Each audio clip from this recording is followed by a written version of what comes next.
Hey folks, Chris Versace here, Monday, November 11th. Welcome to the week ahead. Market starts off a little bit funky this week. We do have Veterans Day that has the bond market closed, but the equity market, it's open and it has a full week of trading ahead. As I'm sure you know, last week we did have the 2024 presidential election that really helped spike the markets higher. The Fed also delivered another 25 basis point rate cut, and rounding it all out, we had another wave of corporate earnings. All in all, on one hand, a very good week for the stock market.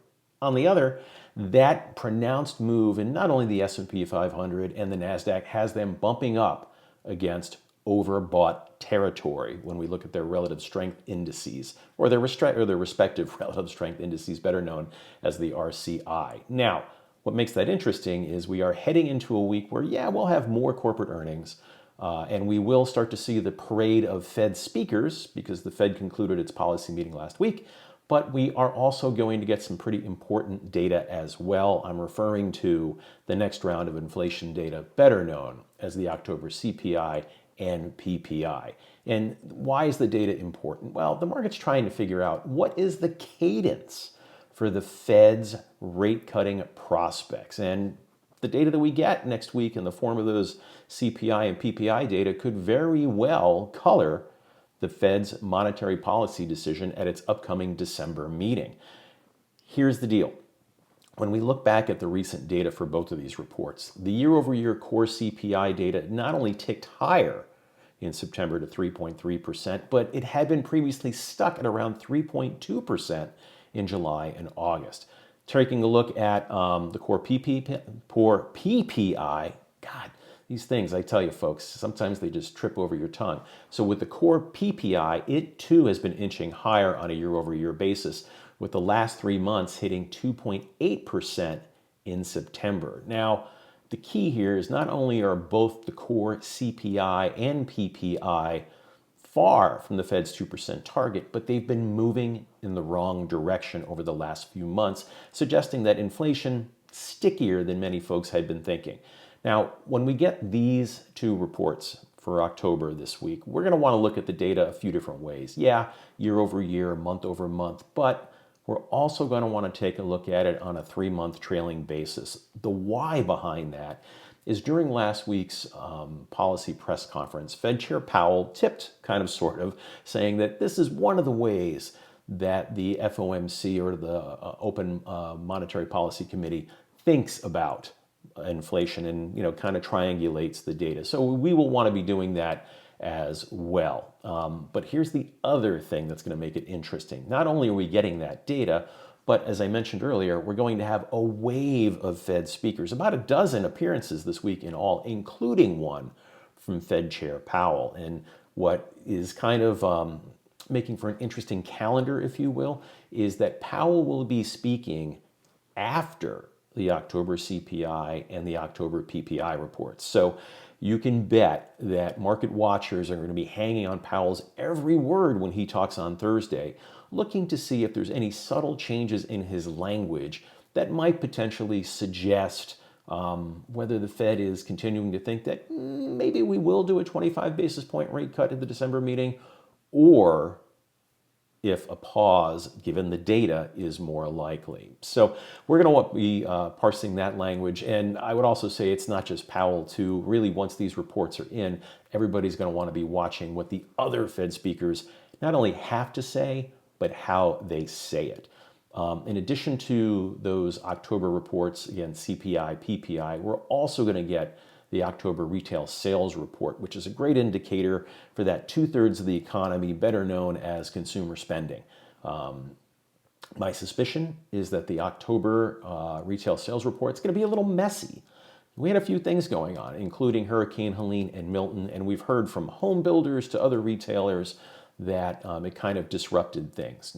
No real surprise there, but it kind of offsetting that, we also had Amazon's Prime Big Deal Days event early in October, kind of pulling forward some holiday shopping. We also had competing efforts by others out there, Target, Walmart, Costco, you name it. And when Amazon reported its September quarter results, it said that it was off to a strong start in the current quarter because of the strength of that retail event again, Amazon Prime Big Deal Days. What does this mean? It means that we should probably see a very strong print in non-store retail sales for the month of October. But again, the bigger concern here is how much holiday shopping did Amazon and others pull forward? We won't really know until we start getting the November data and potentially the December data for retail sales. But as we go through the week and tally what we're going to be getting, October, CPI, PPI, retail sales, and the industrial production report on Friday, we're going to want to circle back and take a look at the Atlanta Fed's GDP Now model. This is a rolling GDP forecast, so it kind of updates not quite in real time, but as more data becomes available, we can see the changes in the expectation for the speed of the economy. The next update will be at the end of the week, Friday. And we're going to want to see how all of this week's data influences that model and where it puts the GDP expectation for the current quarter relative to its last forecasted figure of 2.5%. Now, let's shift gears. We do have another wave of earnings, but candidly, after the last almost 3 weeks where it's been barn burner, it's going to kind of slow down a little bit. And that's nice. We allow for a little more digestion, a little more checking, if you will, what these companies have to say relating to companies that have reported previously, but others as well. But before we get into the ones that we're watching, let's just think a little bit about this. So roughly 91% of the S&P 500 has reported, and so far it's fair to say that the September quarter earnings season has been better than expected. However, we continue to see earnings expectations for the basket move lower for the second half of the year compared to the first half of the year. And I'm talking about a growth rate here. So back in July, the second half of the year was expected to grow, around 11%, just slightly above it. August, that was revised lower to almost 8%. And now that we have, the vast majority of companies having reported for the September quarter, the second half of the year is now only expected to grow about 5.6%, far slower. Here's kind of the conundrum. I already mentioned that the S&P 500 is overbought, but when we take a look at the impact of the market surge last week and the revised EPS expectations, not only for this year, but also for 2025, which have come down ever so slightly week over week, it tells us that the market's PE valuation is stretched. How stretched, you might ask? Well, the only other times we've seen it at levels like this is when earnings for the S&P 500 are falling and falling hard. So think about the pandemic. Think about the early 2000s recession and or the Great Recession. So those are the handful of times when we've seen it significantly higher than this. Tells us that the valuation is stretched. Paired with being overbought, I would say that caution is warranted. But with that, let's take a look at the companies that are reporting this week. Tuesday, Home Depot, going to get a read on construction. We also have EVgo, a nice kind of corresponding indicator, if you will, for EV adoption. And then we have Skyworks.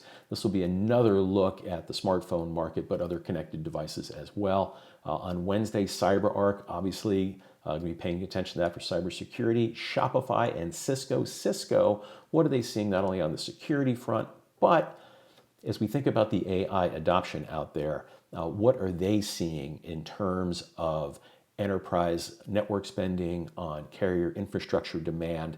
That's going to be something to watch. My thinking is that given the ongoing AI adoption, and we've had a lot of confirmation points about that over the last few weeks, either from corporate earnings reports or just continued product announcements, service announcements, and the like. So as AI adoption continues to grow, the capacity on these networks is going to tighten and it's going to drive incremental spending. Let's see if Cisco kind of confirms that thinking. And then on Thursday, we have Disney.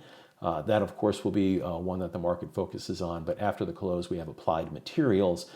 We here, too, will want to hear what they have to say about overall chip capacity. Are they seeing robust AI demand kind of tighten chip manufacturing capacity across the industry? What does that mean for capital spending levels? Also, too, are they seeing any progress as it relates to the CHIPS Act. So that's what we'll be watching this week. Have a great week. We'll see you back here next Monday.